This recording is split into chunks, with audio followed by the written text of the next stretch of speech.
Buongiorno e bentornati a tutti. Oggi ricetta velocissima e fredda, ottima per questo periodo così caldo, ed è l'insalata di pasta fredda alla greca. Gli ingredienti sono i pomodori, mezza cipolla rossa, un cetriolo medio, le olive nere, il formaggio feta tagliato a cubetti, sale e pepe, l'olio extravergine d'oliva e l'origano. Prima cosa mettiamo a scaldare l'acqua leggermente salata per la pasta. Cominciamo a preparare il nostro condimento tagliando i pomodori. E se ancora non l'avete fatto ragazzi, ricordatevi di iscrivervi al canale e cliccare la campanella, così rimarrete aggiornati sulle mie prossime ricette.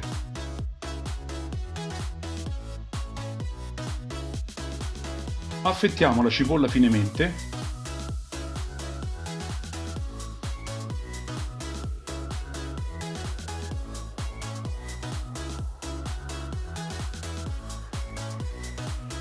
Spuntiamo il cetriolo e con le punte tagliate sfreghiamo il taglio per evitare che si annerisca.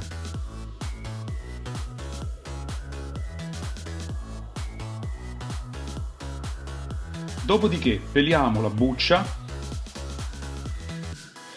tagliamolo in 4 ed eliminiamo i semi, poi tagliamolo a cubetti.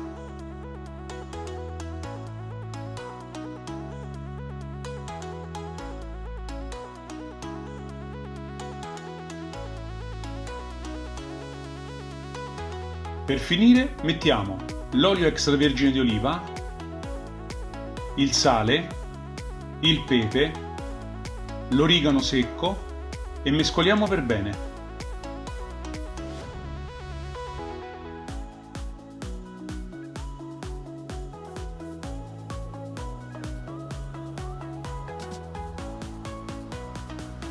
L'acqua bolle, buttiamo giù la pasta.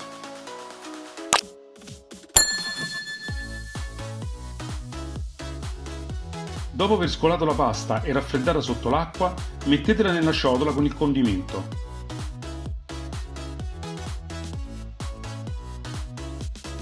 Poi aggiungete le olive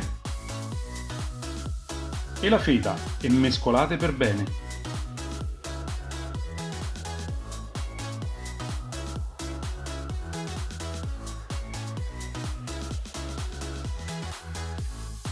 Ora potete godervi questo piatto fresco, saporito e profumato.